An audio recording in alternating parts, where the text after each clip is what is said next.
He has pain now, but he has a contusion, and the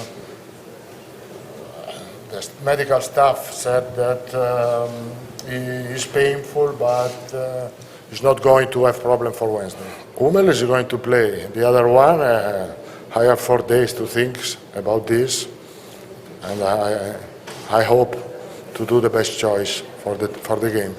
We have to be focused on our play, on our intensity, on our strategy.